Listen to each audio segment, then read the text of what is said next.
Hi hello welcome back to Sherin's crazy world. അപ്പോൾ എന്തൊക്കെയുണ്ട്? അപ്പോൾ എല്ലാവർക്കും സുഖമല്ലേ? അപ്പം ഇന്ന് നമ്മൾ വന്നിട്ടുള്ളത് നല്ലൊരു കിഡിലെ റെസിപ്പി ആയിട്ടാണ് കേട്ടോ.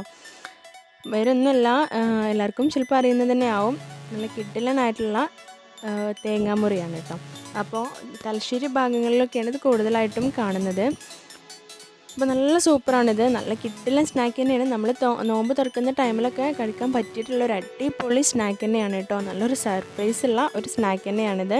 സർപ്രൈസ് അടങ്ങിയിട്ടുള്ളൊരു സ്നാക്കാണ്. അപ്പോൾ ഇത് എങ്ങനെ ഉണ്ടാക്കാമെന്ന് നമുക്ക് നോക്കാം അല്ലേ. അപ്പോൾ അതിന് മുമ്പായിട്ട് നിങ്ങൾ ആദ്യമായിട്ടാണ് നമ്മുടെ ഈ ചാനൽ കാണുന്നതെങ്കിൽ ഒന്ന് സബ്സ്ക്രൈബ് ചെയ്യുക കേട്ടോ. സബ്സ്ക്രൈബിൻ്റെ തൊട്ടടുത്തുള്ള കുഞ്ഞു ബെല്ലൈക്കണും കൂടെ പ്രസ് ചെയ്ത് ഓൾ എന്നുള്ള ഓപ്ഷനും കൂടെ ഒന്ന് ക്ലിക്ക് ചെയ്താൽ മാത്രമേ ഞാനിടുന്ന എല്ലാ വീഡിയോസും നിങ്ങൾക്ക് നോട്ടിഫിക്കേഷനായിട്ട് ലഭിക്കുള്ളൂ. അപ്പോൾ നമുക്ക് നേരെ വീഡിയോയിലോട്ട് പോവാം.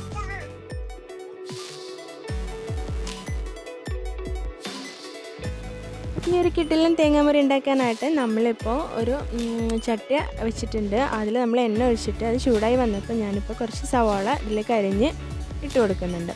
ഇതിപ്പോൾ ഒരു 2 വലിയ സവാളയാണ് കേട്ടോ.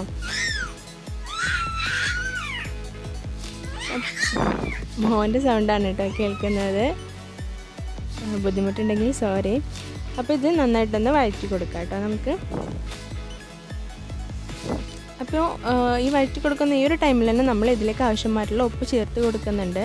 അപ്പോൾ ഈ ഒരു ടൈമിൽ നമ്മൾ ഉപ്പ് ചേർത്ത് കൊടുക്കുന്നത് എന്തിനാണെന്ന് വെച്ചാൽ പെട്ടെന്ന് സവോളയിൽ നിന്ന് വഴന്ന് കിട്ടാൻ വേണ്ടിയിട്ടാണ്. പെട്ടെന്ന് തന്നെ സവോള നല്ലപോലെ സോഫ്റ്റായിട്ട് വഴന്നിട്ട് കിട്ടും. അതുകൊണ്ടാണ് നമ്മൾ ഈ ഒരു ടൈമിൽ തന്നെ ഈ ഒരു ഉപ്പ് ചേർത്ത് കൊടുക്കുന്നത്. അപ്പോൾ വേണമെന്നുണ്ടെങ്കിൽ ഒരു നുള്ളുപ്പ് ചേർത്താൽ മതി. അതല്ലാന്നുണ്ടെങ്കിൽ ഇപ്പോൾ നമ്മൾ ഈ ഉണ്ടാക്കുന്ന ഫുൾ മസാലയ്ക്കുള്ള ഉപ്പ് ഈ ഒരു ടൈമിൽ തന്നെ ചേർത്ത് കൊടുക്കാം. പിന്നെ നമ്മൾ ഇതിലേക്ക് കുറച്ച് കറിവേപ്പില, ഒരു പച്ചമുളക്, കുറച്ച് ഇഞ്ചിയും വെളുത്തുള്ളി ചതച്ചതല്ല, ഇത് നല്ലപോലെ ചോപ്പ് ചെയ്തെടുത്തിട്ടുള്ളതാണ്. അപ്പോൾ നിങ്ങൾക്ക് വേണമെന്നുണ്ടെങ്കിൽ ഓരോ ടീസ്പൂൺ വീതം ചതച്ചതും ചേർത്ത് കൊടുക്കാം. ഞാനിവിടെ മുളക് അധികം ചേർക്കുന്നില്ല കേട്ടോ, കാരണം കുഞ്ഞുങ്ങളൊക്കെ കഴിക്കുന്നതാണ്. അപ്പോൾ അല്ലാണ്ട് മുളക് ചേർക്കുന്നില്ല. പിന്നെ നമ്മൾ നോമ്പ് തുറക്കുന്ന ടൈമും കൂടിയല്ലേ, അപ്പോൾ ആ ഒരു ടൈമിൽ അത്ര സ്പൈസ് അത്ര നല്ലതായിരിക്കില്ല. പിന്നെ നമ്മളിതിലേക്ക് ഒരു 1/2 ടീസ്പൂൺ മഞ്ഞൾപ്പൊടി ചേർക്കുന്നുണ്ട്. അതുപോലെ തന്നെ ഒരു ടീസ്പൂൺ മുളക് പൊടി, പിന്നെ ഒരു 1/2 ടീസ്പൂൺ ഗരം മസാല,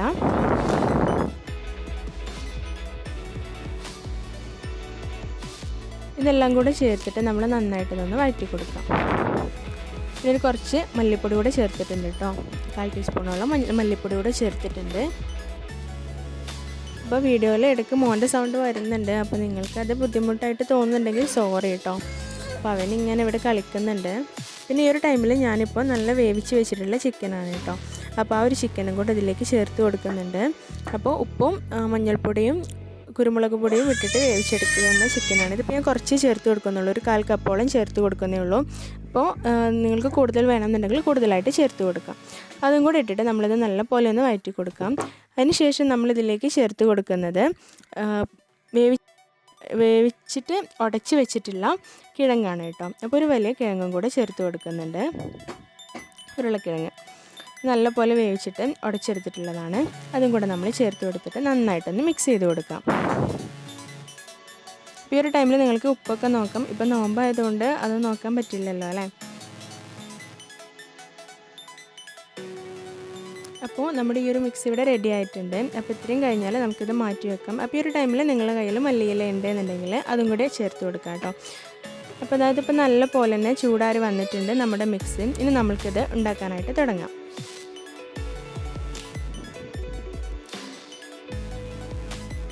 അപ്പോൾ അതിനായിട്ട് ഞാനിപ്പോൾ എടുത്തിട്ടുള്ളത് 3 മുട്ടയാണ് കേട്ടോ. 3 തേങ്ങാമുറികളാണ് നമ്മളിവിടെ ഉണ്ടാക്കിയെടുക്കുന്നത്. അപ്പോൾ ഈ 3 മുട്ടയിൽ നിന്ന് നമുക്ക് 6 എണ്ണം കിട്ടും.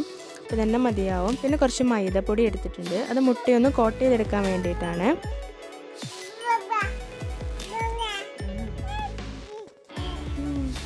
പിന്നെ നമ്മൾ എടുത്തിട്ടുള്ളത് ഒരു മുട്ടയാണ് കേട്ടോ. ഒരു മുട്ടയും പിന്നെ അതിലേക്ക് കുറച്ച് മൈദപ്പൊടിയും കൂടെ ചേർത്തിട്ട് നല്ല പോലെ ഒന്ന് മിക്സ് ചെയ്തെടുത്തിട്ടുള്ളതാണ്, മിക്സിയിൽ അടിച്ചെടുത്തിട്ടുള്ളതാണ് കേട്ടോ. അപ്പോൾ അതും കൂടെ ചേർത്തിട്ടുണ്ട്. പിന്നെ കുറച്ച് കുരുമുളക് ഉപ്പും കൂടെ അതിലേക്ക് ചേർത്തിട്ട് നല്ല പോലെ അടിച്ചെടുത്തിട്ടുണ്ട്, പറയാൻ വിട്ടുപോയി. പിന്നെ ഉള്ളത് ബ്രെഡ് ക്രംസും. അപ്പോൾ ഇത്രയും സംഭവങ്ങളാണ് നമുക്ക് തേങ്ങാമുറി ഉണ്ടാക്കാനായിട്ട് വേണ്ടത്. അപ്പോൾ ആദ്യം തന്നെ നമ്മൾ പുഴുങ്ങി വെച്ചിട്ടുള്ള മുട്ട ഒന്ന് കോട്ട് ചെയ്തെടുക്കുക. ഈ ഒരു മൈദയുടെ ഈ ഒരു പൊടിയിൽ വെച്ചിട്ട് കോട്ട് ചെയ്തെടുക്കുക കേട്ടോ. എന്നാൽ മാത്രമേ ഈ ഒരു മിക്സ് നമ്മളിനി നമ്മുടെ മസാല ഇതിൽ ചേർത്ത് കൊടുക്കുന്നുണ്ട്. അപ്പോൾ അത് പിടിക്കണം എന്നുണ്ടെങ്കിൽ മൈദ നല്ല പോലെ തന്നെ ഈ മുട്ടയിൽ ആക്കി കൊടുക്കണം. അപ്പോൾ നമ്മൾ ഈ ഒരു ചിക്കൻ്റെയും സവോളയുടെയും ആ മിക്സ് ഇതുപോലെ ഒന്ന് കുറച്ചധികം എടുത്തിട്ടൊന്ന് റൗണ്ടായി ഉരുളയാക്കി കൊടുക്കാം. എന്നിട്ട് ഈ ഒരു മുട്ട അതിലേക്ക് വെച്ച് കൊടുക്കാം. വെച്ചിട്ട് നല്ല പോലെ തന്നെ ഒന്ന് പ്രസ് ചെയ്ത് കൊടുക്കുക. പതുക്കെ പ്രസ് ചെയ്യട്ടോ, മുട്ട പൊട്ടിപ്പോവരുത്. അപ്പോൾ നല്ല പോലെ ഒന്ന് പ്രസ് ചെയ്ത് കൊടുത്തു കഴിഞ്ഞാൽ ആ ഒരു മുട്ട ഫുള്ളായിട്ട് അത് കവറായിട്ട് വരും. താഴെ നിന്ന് മുകളിലേക്ക് ഇങ്ങനെ പ്രസ് ചെയ്ത് കൊടുത്താൽ മതി. അപ്പോൾ അത് ഫുള്ളായിട്ട് കവറായിട്ട് വരും. ഇതുപോലെ എല്ലാ ഭാഗത്തേക്കും ആ ഒരു മിക്സാക്കി കൊടുത്തിട്ട് മുട്ടയെ നമ്മൾ ഇതിൻ്റെ ഉള്ളിൽ ഒളിപ്പിച്ച് വെക്കണേ. ഇപ്പോൾ കണ്ടല്ലോ, ഇതിപ്പോൾ നല്ലൊരു ഷേപ്പായി കിട്ടിയിട്ടുണ്ട്. അപ്പോൾ ഈ ഒരു തേങ്ങാമുറി നമ്മളിവിടെ റെഡിയാക്കിക്കൊണ്ടിരിക്കുകയാണ്. അപ്പോൾ ഇനി നമുക്കിത് മുട്ടയുടെ ഈ ഒരു മിക്സിൽ ഒന്ന് മിക്സ് ചെയ്ത് കൊടുക്കും. അപ്പോൾ നമ്മൾ ഈ മുട്ട യൂസ് ചെയ്യുന്നതിന് മുമ്പ് ഒന്ന് മിക്സ് ചെയ്യണം കേട്ടോ. കാരണം നമ്മൾ മൈദപ്പൊടിയൊക്കെ ചേർത്ത് കൊടുത്തതുകൊണ്ട് തന്നെ അത് അടിയിൽ ഇങ്ങനെ കെട്ട പിടിച്ച് കിടക്കായിരിക്കും. അപ്പോൾ അതൊന്ന് മിക്സ് ചെയ്തിട്ട് ഇതിൽ മുക്കി കൊടുക്കാം. പിന്നെ നമ്മൾ ബ്രെഡ് ക്രംസിൽ ഒന്ന് കോട്ട് ചെയ്തെടുക്കണം. അപ്പോൾ ഈ ഒരു പ്രോസസ്സ് നമ്മൾ 2 തവണ ചെയ്യണം കേട്ടോ. അതായത് ഡബിൾ കോട്ടിങ് ചെയ്യണം. എന്നാലാണ് നമുക്കിതിൻ്റെ ഒരു പെർഫെക്ഷൻ കിട്ടുള്ളൂ. ഞാൻ എല്ലാ സ്നാക്ക് ഉണ്ടാക്കുമ്പോഴും ഞാനിതുപോലെ പറയലുണ്ടല്ലോ അല്ലേ. 2 തവണ നമ്മൾ ചെയ്യുമ്പോൾ നല്ല പോലെ തന്നെ നമുക്കത് ഒരു ഷേപ്പിൽ കിട്ടും. കണ്ടല്ലോ, ഒരു തവണ മുട്ടയിലും ബ്രെഡിലും മുക്കി കഴിഞ്ഞാൽ വീണ്ടും അതേപോലെ തന്നെ ഒന്നുകൂടെ മുട്ടയിലും ബ്രെഡിൻ്റെ ഒരു ക്രംസിലും കൂടെ മുക്കിയെടുക്കുക കേട്ടോ. എന്നിട്ട് നമ്മളിതുപോലെ കൈ വെച്ചിട്ടൊന്ന് ഷേപ്പ് ചെയ്ത് കൊടുക്കുക ഒന്നുകൂടെ. കണ്ടല്ലോ, അപ്പോൾ ഇതാ ഒരു തേങ്ങാമുറി ഇവിടെ റെഡി ആയിട്ടുണ്ട്. ഇങ്ങനെ നമുക്ക് ബാക്കിയുള്ളതും കൂടെ ഒന്ന് ചെയ്തെടുക്കാം.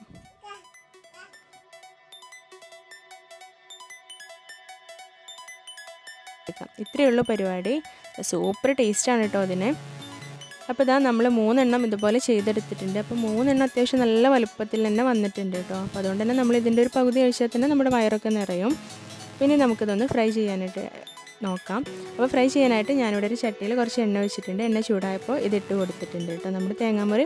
അപ്പോൾ ഇത് നമ്മൾ ഒന്നെങ്കിൽ നല്ല പോലെ മുങ്ങുന്ന രീതിയിൽ എണ്ണ ഒഴിച്ച് കൊടുക്കുക. അതല്ലാന്നുണ്ടെങ്കിൽ എണ്ണ എല്ലായിടത്തും എത്തുന്ന രീതിയിൽ ഇതിങ്ങനെ റോൾ ചെയ്ത് കൊണ്ടെടുക്കുക. അതെല്ലാം നമ്മൾ ഇതുപോലെ ഇങ്ങനെ വെച്ച് കൊടുക്കുകയാണെന്നുണ്ടെങ്കിൽ അത് ആ ഒരു എണ്ണയില്ലാത്ത പോർഷൻസ് എല്ലാം പൊട്ടിപ്പോരാനുള്ള ചാൻസ് ഉണ്ട്. അപ്പോൾ അതുകൊണ്ട് തന്നെ എണ്ണയിലിട്ട ഉടനെ നമ്മൾ ഇതുപോലെ ഒന്ന് റോൾ ചെയ്ത് കൊടുക്കണേ. അപ്പോൾ ഒരെണ്ണം ഇതിവിടെ റെഡി ആയിട്ടുണ്ട്. അധികം ടൈമൊന്നും എടുക്കില്ല കേട്ടോ, കാരണം എല്ലാം വെന്ത് വന്നിട്ടുള്ള സംഭവങ്ങളാണ്. അപ്പോൾ ജസ്റ്റ് ഒന്ന് ആ ഒരു കളർ ചേഞ്ച് ആവുന്ന വരെ നമ്മൾ നിന്ന് കൊടുത്താൽ മതി. അപ്പോൾ ഇതുപോലെ ഒന്ന് റോൾ ചെയ്ത് കൊടുക്കുക കേട്ടോ. അതല്ലാന്നുണ്ടെങ്കിൽ അതിൻ്റെ ആ ഒരു അരികെല്ലാം പൊട്ടിയിട്ട് വരും. ശ്രദ്ധിച്ചിട്ട് ചെയ്യാം കേട്ടോ, എണ്ണയെല്ലാം തിരിച്ച് ദേഹത്താവുന്നത് നോക്കണേ.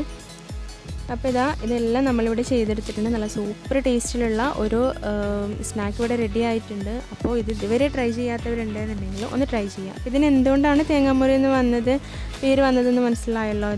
ഇതിൻ്റെ ആ ഒരു ഷേപ്പും ആ ഒരു കളറൊക്കെ കണ്ടില്ലേ, അതുകൊണ്ടാണ് കേട്ടോ. കണ്ടാൽ നമുക്ക് തേങ്ങ പൊളിച്ച് വെച്ച പോലെ തന്നെയാണ് തോന്നുന്നത്. അപ്പോൾ എല്ലാവരും ഈ ഒരു കിഡിലൻ സ്നാക്ക് ഈ ഒരു നോമ്പിന് തന്നെ ട്രൈ ചെയ്ത് നോക്കുക. ട്രൈ ചെയ്ത് നോക്കിയിട്ട് എന്നോട് ഫീഡ്ബാക്ക് അറിയിക്കുക കേട്ടോ. നമ്മുടെ കമൻറ്റ് ബോക്സിൽ കമൻറ്റായിട്ട് കൊടുക്കാം. അപ്പോൾ എല്ലാവരും ഒന്ന് ട്രൈ ചെയ്ത് നോക്കണേ. ഇഷ്ടമായാൽ ലൈക്ക് ചെയ്യാനും ഷെയർ ചെയ്യാനും കൂടുതൽ വീഡിയോസിനായിട്ട് നമ്മുടെ ചാനൽ സബ്സ്ക്രൈബ് ചെയ്യാനും മറക്കരുത്. അപ്പോൾ ഓക്കെ, നെക്സ്റ്റ് ഒരു കിഡിലൻ വീഡിയോ ആയിട്ട് അടുത്ത വീഡിയോയിൽ നമുക്ക് വീണ്ടും കാണാം. അതുവരേക്കും ബൈ.